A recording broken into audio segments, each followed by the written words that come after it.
ആലപ്പുഴ ചെങ്ങന്നൂരിൽ കൊലപാതക കേസിൽ കോടതി പിടികിട്ടാപ്പുള്ളിയായി പ്രഖ്യാപിച്ചയാൾ പിടിയിൽ.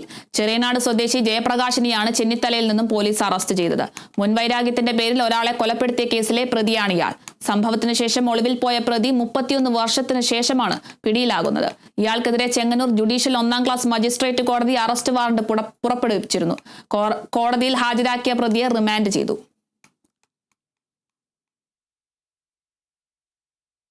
കേസ് അന്വേഷിച്ചു. പല തരത്തിലും ഈ പ്രതിനെ പിടിക്കാൻ വേണ്ടിയുള്ള ശ്രമം കുറേ നടത്തി. പക്ഷെ അന്നൊന്നും പ്രതിയെ കിട്ടിയിരുന്നില്ല. ഗൾഫിൽ പോയത് കാരണം കിട്ടിയിരുന്നില്ല. പിന്നെ ഗൾഫിൽ വെൽഡറായിട്ട് ജോലി ചെയ്യുന്നുണ്ട്, സൂപ്പർവൈസറായിട്ട് ജോലി ചെയ്യുന്നുണ്ട്. ഇപ്പോഴും അയാൾ ഗൾഫിലാണ് ജോലി ചെയ്യുന്നത്. കഴിഞ്ഞ ഈ മാസം ഓണത്തിന് മുമ്പ് 2-ാം തീയതി എങ്ങനെ വന്നതാണ്. ഇദ്ദേഹം ഈ സംഭവത്തിന് ശേഷം അമ്മേനെയും സഹോദരിമാരെയും എല്ലാം ഇവിടുന്ന് അങ്ങ് മാറ്റി.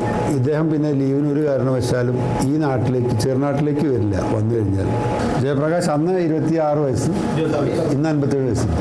31 വർഷത്തിന് ശേഷം ഇന്ന് 57 വയസ്സുണ്ട്.